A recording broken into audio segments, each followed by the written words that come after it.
संसद भवन लोकतंत्र की सबसे मजबूत बुनियाद। चारों ओर सख्त पहरा, सिक्योरिटी इतनी हाई कि परिंदा भी पर ना मार सके।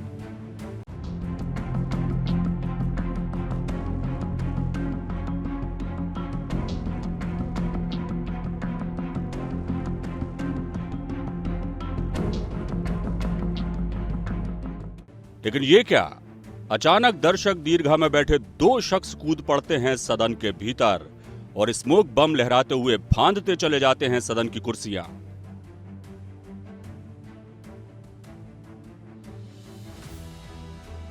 आसंदी की ओर वो लपकते हैं, लेकिन उसके पहले ही दबोच लिए जाते हैं।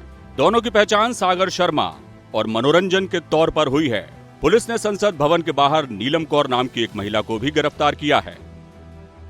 नए संसद भवन की हाई सिक्योरिटी में इतनी बड़ी और इतनी गंभीर खामी, जिसने भी सुना अवाक रह गया।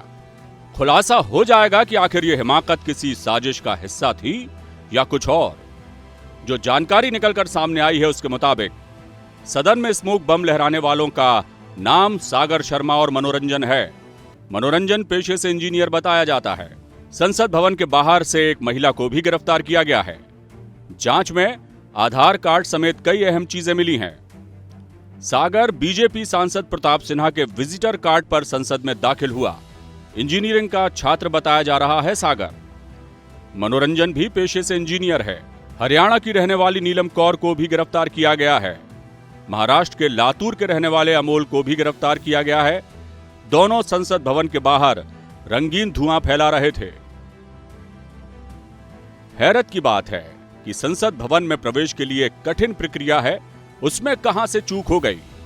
आइए इन बिंदुओं से समझते हैं संसद भवन में किस आधार पर मिलता है प्रवेश।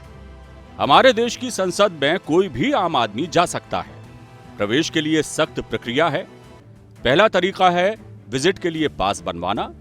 इस पास के जरिए संसद भवन के अंदर म्यूजियम वगैरह दिखाया जाता है। सदन के अंदर एक विजिट तब होती है जब सदन चल रहा होता है। पास बनवाकर कोई भी व्यक्ति दर्शक दीर्घा से कार्यवाही देख सकता है। ये पास एक टाइम स्लॉट के लिए जारी किए जाते हैं। एक निर्धारित समय तक ही दर्शक दीर्घा से कार्यवाही देख सकते हैं आम नागरिक। कार्यवाही देखने के लिए एक फॉर्म भरना होता है। इस फॉर्म में आवेदक का नाम, पता, उम्र और व्यवसाय की जानकारी देनी होती है। और सबसे अहम बात कि भरे हुए फॉर्म को किसी सांसद से वेरीफाई कराना होता है। उपलब्ध सीटों की संख्या के आधार पर कुछ घंटों के लिए यह पास जारी किया जाता है। सबसे बड़ी बात, संसद में सेंध लगाने का यह दुस्साहस ठीक उस दिन किया गया जब संसद में हमले की बरसी थी, यानी 13 दिसंबर।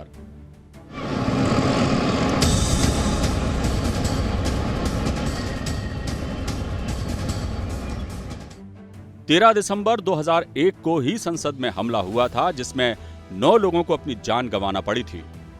मतलब साफ है कि यह हिमाकत सोची समझी साजिश का हिस्सा है।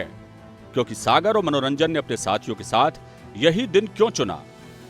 बता दें कि धुआं छोड़ती कैन लहराते हुए वो दो लोग जिस तरह सदन के भीतर छलांगे मार रहे थे, पूरा सदन हिल गया। धुआं धुआं हो गया। जो सांसद सदन में मौजूद थे वो भी एकाएक सिहर उठे, लेकिन हिम्मत उन्होंने भी दिखाई और दोनों युवकों पर जमकर हाथ साफ कर दिए। सदन के भीतर अफरा तफरी मची तो देश भर में हड़कंप। जैसी खबर है कि जो दो लोग दर्शक दीर्घा से कूदे थे वो नारे लगा रहे थे। नारों में क्या उनका कोई मकसद छिपा था या कोई पीड़ा? यह भी जांच का विषय है कि उनकी ये हरकत क्या किसी बड़ी साजिश का हिस्सा थी या कुछ और। सदन की सुरक्षा में सेंध लगाने वाले पुलिस हिरासत में हैं, पूछताछ की जा रही है। इधर लोकसभा स्पीकर ओम बिरला ने भी दर्शक दीर्घा के पास पर रोक लगाने के साथ सांसदों के निजी सहायकों के एंट्री पास कैंसिल कर दिए हैं और पूर्व सांसदों के एंट्री पास भी रद्द कर दिए गए हैं। सवाल फिर वही है, संसद की सुरक्षा में इतनी बड़ी चूक आखिर हो कैसे गई? कैसे भुला दिया गया संसद पर हमले का सबक?